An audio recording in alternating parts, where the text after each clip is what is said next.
gentle is Judo? That is the topic of today's video. And to go into this topic, I would first like to create an analogy. So picture, if you will, a sprinter. And this sprinter is on a track. And of course, they're trying to go as fast as possible in a straight direction in this case. No unnecessary movements whatsoever. Now, this sprinter is unfortunately going to stumble upon a rock in our case. So he's shooting along and barreling down this track, and then his foot catches on a rock.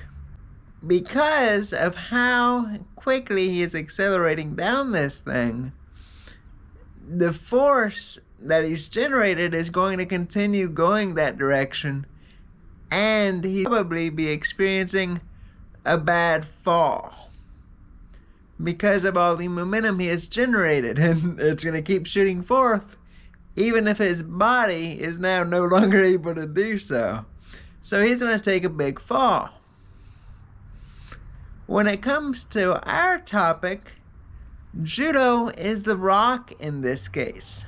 How hard one gets thrown is in a big way contingent upon how much force someone is using. But more on that in a second. For those who don't know, Judo translates to gentle way. Jiu-jitsu, on the other hand, translates to gentle art. One big thing contributing to this gentleness is the idea of maximum efficiency, which is a principle in Judo. This principle also very much so applies to Jiu-jitsu, though. And it's important from the standpoint that we need to be efficient in order to win a contest using as little energy as possible. And when you look at the sport of both Judo and Jiu-Jitsu, we tend to have multiple matches very long in length. So the least amount of energy we can expend, the better ultimately we will be in the long term. But then we will see some accelerations in both of our respective sports. In Judo and Jiu-Jitsu, what tends to happen is that we can hijack whatever force is being applied to us and make it our own using misdirection attacks.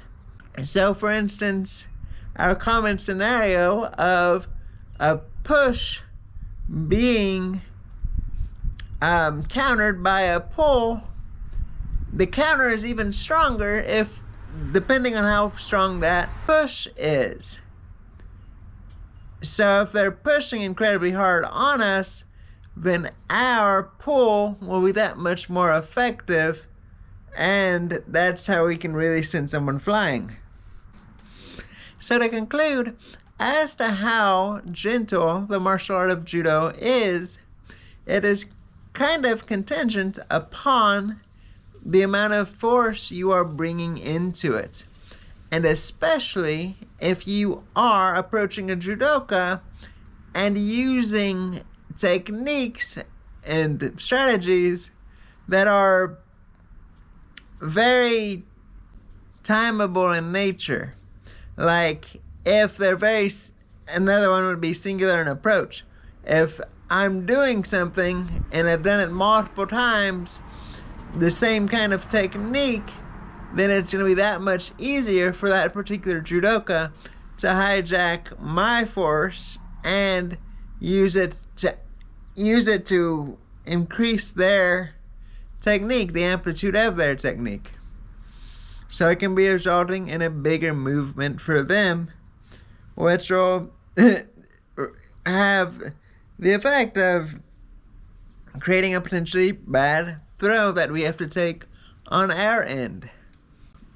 If, however, we are using attacks and techniques that are multi-directional in approach, so I'm not going straight at the person, I'm circling correctly, and I'm not doing anything that's necessarily timeable, at least I'm trying to mitigate the amount my opponent will be able to time me, then I'm going to risk taking less of this ginormous throw because it can't be it can't be planned out as well.